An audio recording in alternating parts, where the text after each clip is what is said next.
한국을 항상 홀대하던 중국에서 매우 짧은 기간 동안 한국에 놀라운 제스처를 보이고 있습니다. 당황스러울 정도라는데요. 그런데 중국에서 이렇게 한국에 유화적인 제스처를 보내는 것은 막상 분석해보니 한국이 하고 있는 것이 한두 개가 아니더라. 한국과 관련된 분야가 지금 중국이 추구하는 여러 가지 문제와 다 결부되어 있었고 한국이 매우 중요한 역할을 하더라. 이런 분석이 나왔기 때문이라고 합니다. 불과 2주일 만에 한국을 중국 관영 TV에 3번이나 매우 중요한 역할로 출연시킨 중국의 현재 행보와 왜 그렇게 한국이 중요한 역할을 하고 있는지 그러한 세부 내역이 공개되면서 중국 내에서도 파장을 일으키고 있는데요.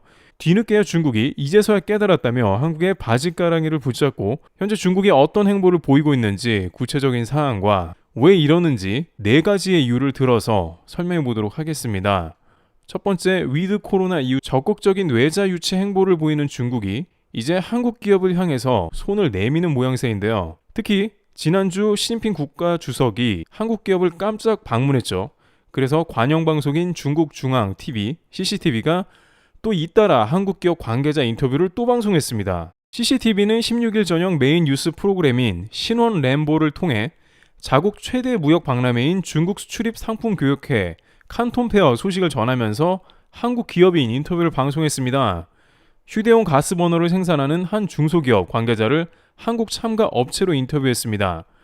보통 이렇게 작은 업체, 중소기업 업체를 중국 CCTV에서 방송하는 건 거의 없는 일인데 수시통에 따르면 CCTV는 이날 사전에 약속도 없이 찾아와 칸톤페어 한국관을 방문해서 이제 인터뷰를 진행한 것으로 전해졌습니다. CCTV 신원램보는 지난 9일에도 광둥 지역의 비즈니스 환경을 소개하는 기획 보도에서 현대차 수소 연료 전지 시스템을 관계자를 실명으로 인터뷰했는데요. 이렇게 중구난방으로 동시다발 한국 기업을 찾아오는 건 뭔가 이유가 있을 것 같은데 중국의 한국 기업에 대한 입장은 시진핑 주석이 지난 12일 광둥성 시찰 중 광저우의 LG 디스플레이 생산 기지를 방문한 사실에서도 그대로 확인됩니다.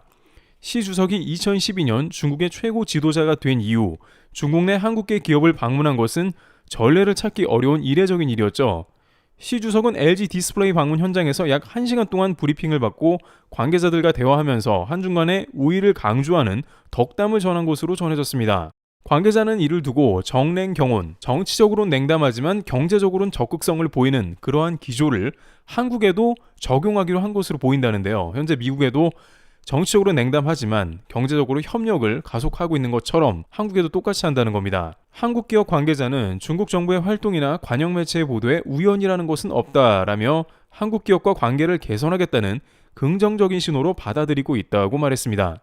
또한 중국 CCTV는 한국 기업에 대해 얘기하면서도 중국 정부가 기업인의 문제를 해결하는 데 적극적이라거나 중국 경제의 전망이 밝다는 긍정적 내용을 보냈습니다. 즉 중국 정부는 외국 기업에 대해 관대하고 중국 경제의 전망이 밝으니 외국인이 투자하라 이런 내용이라고 할 수 있습니다. 짧은 화면, 인터뷰 하나까지 철저하게 계산된 의미를 담는 중국 관영 방송의 특성을 고려하면 한국 기업 관계자들에 대한 연이은 인터뷰 보도가 한국 기업의 우호적이다. 그러니까 한국도 투자를 해야 한다라는 해석이 나오는데요. 그런데 그 속내는 다음과 같은 3가지의 이유가 있다고 하는데 현재 중국이 매우 심상치 않다는 의견이 나오는데요. 첫 번째는 중국 현재 경제에 발등에 불이 떨어졌고 한국 기업이 매우 필요하다는 것입니다. 우선 지방정부 활성화를 위해서는 외국 기업의 노동자 취직이 필수적이라고 전해집니다. 특히 중국에는 농민공이 존재하고 중국의 농민공 문제는 2억 명 이상이 반란을 일으킬 정도로 심란한 문제입니다. 약 2억 명 정도의 농민공이 농부였다가 도시로 와서 직업을 구하고 일하는 사람입니다.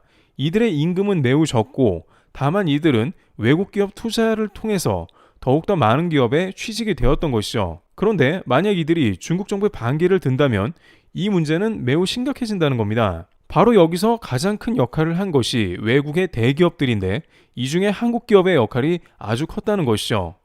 한국 대기업들은 이런 2억 명의 인원 중에 큰 퍼센트를 취직시키고 그 중에 LG 디스플레이는 물론 삼성, SK 하이닉스도 마찬가지로 이런 인원들을 대규모로 취직해서 지방정부를 활성화시키고 중국의 골칫거리인 농민공 취직 문제를 해결했던 것으로 봐집니다. 실제 반대로 삼성 모바일이 떠났을 때 중국을 철수했을 때 텐진이라는 도시는 몰락했고 텐진 도시의 부동산 그쪽 부동산 경기, 택시기사부터 해서 식당까지도 망한 곳이 매우 많았습니다. 따라서 LG 디스플레이와 같은 대기업을 중국에 잡아두고 삼성, SK 하이닉스 이러한 반도체를 중국에 묶어두려는 것은 중국에 있어서는 매우 필수적인 선택이 아닐 수가 없던 것이죠. 두 번째로는 중국이 미국에 쏠리지 않게 한국을 잡아두려는 그런 의지가 있다는 겁니다. 현재 미국에 한국이 쏠리면 한국뿐만 아니라 중국에는 치명적인 타격이 온다는 건데요.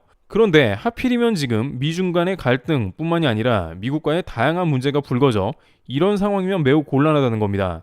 한국이 미국 쪽에 붙어서 결국에는 한국 기업들이 중국에서 하나둘씩 철수하게 되면 단순히 중국 경제뿐만이 아니라 농민공 문제부터 해서 사회적인 문제로 발전할 수가 있다는 것이죠. 따라서 미국 때문에 탈중국이 가속한다면 얘기가 완전히 달라지는 얘기입니다. 애플이나 테슬라는 그런 문제가 덜 발생하는데 테슬라는 중국이 직접 소비하는 층이 두텁고 애플도 마찬가지죠.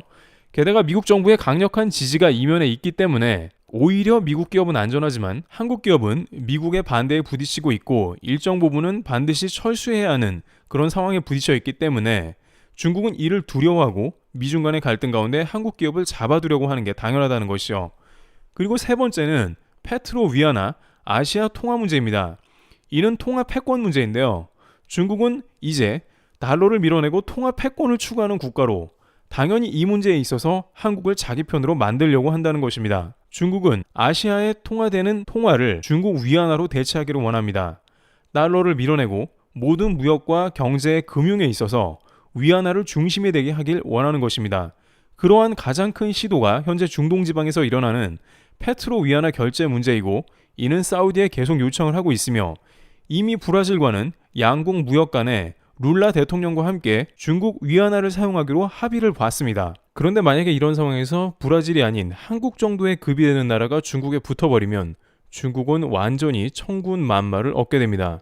물론 그럴 가능성은 낮지만 야금야금 중국이 중동을 포섭하듯이 아시아 경제권을 계속 포섭해서 일정 부분 중국 위안화 결제가 무역 가운데 사용되기 시작하고 중국이 막대한 혜택을 주기 시작한다면 또 이런 위안화 결제 문제는 어떻게 될지 모르는 겁니다. 중국이 이를 성공한다면 미국의 달러 패권이 크게 흔들리는 그런 작용을 할 수 있기 때문에 한국에 대해서 여러 가지 유화적인 제스처를 취하는 것이고 이제 코로나 기간이 끝나자 이제 적극 돌아서며 한국을 포섭하는 모습이라고 할 수 있습니다. 네 번째는 중국의 현재 경제의 발등에 불이 떨어졌다는 건데요.